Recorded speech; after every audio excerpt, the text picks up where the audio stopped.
हत्या करने के 2 दिन बाद शेर सिंह राणा ने देहरादून में पुलिस के सामने आत्मसमर्पण कर दिया और जुल्म स्वीकार कर लिया। केस चलने तक अदालत ने शेर सिंह को तिहाड़ जेल में भेज दिया। तिहाड़ जेल में करीब 2.5 साल रहने के दौरान राणा ने कहा था कि तिहाड़ की सलाखें उसे ज्यादा दिनों तक नहीं रोक पाएंगी। समय ने करवट बदली और लगभग 3 साल बाद 17 फरवरी 2004 को राणा फिल्मी अंदाज में तिहाड़ जेल से फरार हो गया। तिहाड़ जैसे अति सुरक्षित जेल से किसी कैदी का फरार हो जाना अपने आप में बड़ी बात थी। इसीलिए राणा एक बार फिर सुर्खियों में आ गया। उस दिन उत्तराखंड जेल में 3 अज्ञात लोग तिहाड़ जेल पहुंचे। उन्होंने तिहाड़ के अधिकारियों से कहा कि वो एक केस के सिलसिले में हरिद्वार की एक अदालत में पेशी के लिए शेर सिंह राणा को लेने आए हैं। वो अपने साथ हथकड़ी और अदालत में पेशी का ऑर्डर की कॉपी भी लेकर आए थे। तिहाड़ के अधिकारियों ने ऑर्डर की कॉपी देखी और फिर शेर सिंह राणा को तिहाड़ से निकालकर उन फर्जी पुलिस वालों यानी कि शेर सिंह राणा के साथियों को सौंप दिया। वो राणा को वहां से लेकर चले गए। बाद में जब मामले का खुलासा हुआ तो पूरे तिहाड़ जेल के साथ ही पूरे देश में हड़कंप मच गया। हालांकि 2 साल बाद 17 मई 2006 को राणा को कोलकाता में फिर से गिरफ्तार कर लिया गया। लेकिन ये कहानी है इन 2 सालों की जब वो जेल से फरार थे। जैसा कि हम सब जानते ही हैं कि भारत की धरती ने बहुत से वीर सपूतों को जन्म दिया है और ऐसे ही एक धरती मां के वीर सपूत योद्धा थे पृथ्वीराज चौहान, जो हिंदुस्तान के आखिरी हिंदू सम्राट थे। कंधार विमान हाईजैक मामले में तत्कालीन विदेश मंत्री जसवंत सिंह अफगानिस्तान गए थे, तो उस समय उन्हें गजनी ने पृथ्वीराज चौहान की समाधि होने की जानकारी खुद तालिबान सरकार के अधिकारियों ने दी थी। पृथ्वीराज चौहान की समाधि अफगानिस्तान में थी और मोहम्मद गोरी की कब्र के पास मौजूद थी। अफगानिस्तान में परंपरा है कि जो लोग मोहम्मद गोरी की कब्र देखने जाते हैं उन्हें पहले पृथ्वीराज चौहान की समाधि का अपमान जूतों से करना पड़ता है। जसवंत सिंह ने जब भारत आकर इस बात का खुलासा किया तो इस बयान को समूचे भारतीय मीडिया ने बढ़ चढ़कर देश की जनता के सामने रखा। फिर क्या था? क्या आम आदमी सभी पृथ्वीराज चौहान की अस्थियां वापस लाने की वकालत की?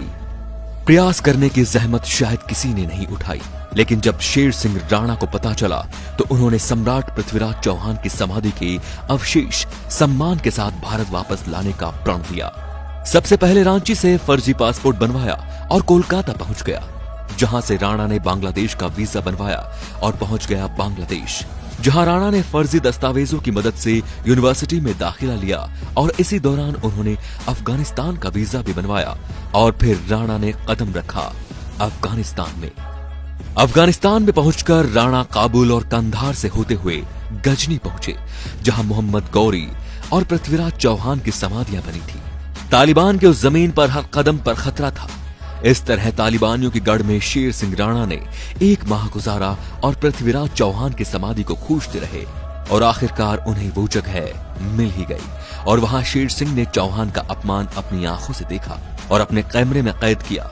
राणा ने बिना डरे जान हथेली पर लिए पृथ्वीराज चौहान के अस्थियों के अवशेष निकालने की पूरी प्लानिंग अच्छे से की। फिर आया वो दिन जब राणा ने अपने प्लानिंग के अनुसार पृथ्वीराज चौहान की समाधि की खुदाई की और अवशेषों को निकालकर सम्मान पूर्वक भारत ले आया। इस घटना को अंजाम देने में 3 माह का वक्त लगा। पूरे घटनाक्रम की वीडियो भी बनाई ताकि वो अपनी बात को प्रमाणित कर सके।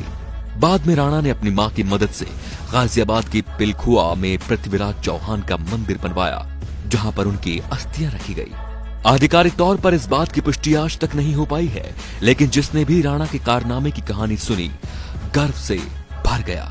एक दिन जांच एजेंसियों को पता चला कि कोई कोलकाता में हिंदी अखबार ले रहा है और अखबार की वजह से राणा पुलिस की गिरफ्त में आ गया।